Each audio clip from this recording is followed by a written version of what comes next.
രാഹുൽ മാങ്കൂട്ടത്തിലിനെ പെടുത്താനുള്ള അവസാന വാതിലും സർക്കാരിന് മുന്നിൽ അടഞ്ഞിരിക്കുകയാണ്.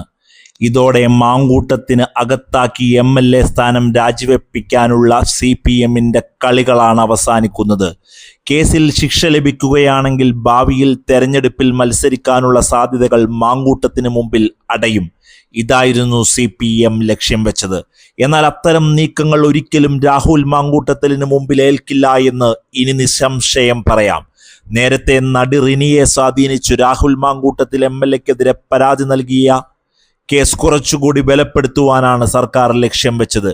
ലൈംഗിക ആരോപണത്തിന് പുറമെ ഈ കേസ് കൂടി ചേർത്ത് അടപടലം രാഹുലിനെ പൂട്ടാമെന്നാണ് CPM തീരുമാനിച്ചത്. ഇക്കാര്യത്തിന് ചുക്കാൻ പിടിച്ചതോ മുഖ്യമന്ത്രി പിണറായി വിജയനും.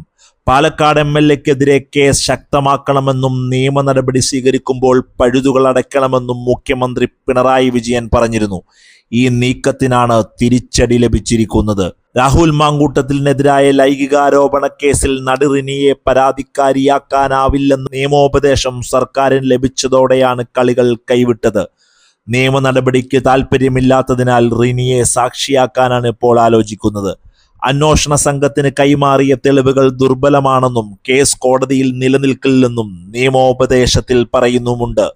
രാഹുൽ അശ്ലീല സന്ദേശങ്ങൾ അയച്ചെന്ന് നേരത്തെ റിനി മൊഴി നൽകിയിരുന്നു. സോഷ്യൽ മീഡിയയിലൂടെ 3.5 വർഷം മുമ്പാണ് രാഹുലുമായി പരിചയത്തിലായതെന്നും ആദ്യം മുതലേ ഇദ്ദേഹം അശ്ലീല മെസ്സേജാണ് സെൻഡ് ചെയ്തതെന്നും റിനി വെളിപ്പെടുത്തിയിരുന്നു. ഇനിയും ശല്യപ്പെടുത്തിയാൽ പരാതിപ്പെടുമെന്ന് പറഞ്ഞപ്പോൾ പോയി പറയൂ എന്നായിരുന്നു മറുപടിയെന്നുമാണ് റിനി ആൻ ജോർജ് മാധ്യമങ്ങളോട് നേരത്തെ പറഞ്ഞിരുന്നത്.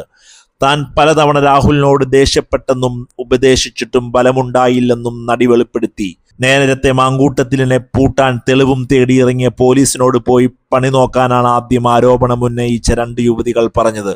ഒരു യുവനേതാവിനെ പൂട്ടുന്നതിന് വേണ്ടി രാഷ്ട്രീയമായ വൈരാഗ്യം തീർക്കുന്നതിന് വേണ്ടി ബലിയാടാകാനില്ല എന്ന് 2 യുവതികളും കട്ടായം പറഞ്ഞതോടെ കേസ് തള്ളിപ്പോകുമെന്ന കാര്യത്തിൽ ആർക്കും തർക്കവുമില്ല. രാഹുൽ മാങ്കൂട്ടത്തിലിനെ ഇപ്പോൾ തന്നെ പുറത്താക്കുമെന്ന രീതിയിൽ വാർത്തകൾ പടച്ചുവിട്ട ചില ഇടതുപക്ഷ താൽപര്യ മാധ്യമങ്ങളും ഇതോടെ കളം വിട്ടിരിക്കുകയാണ്.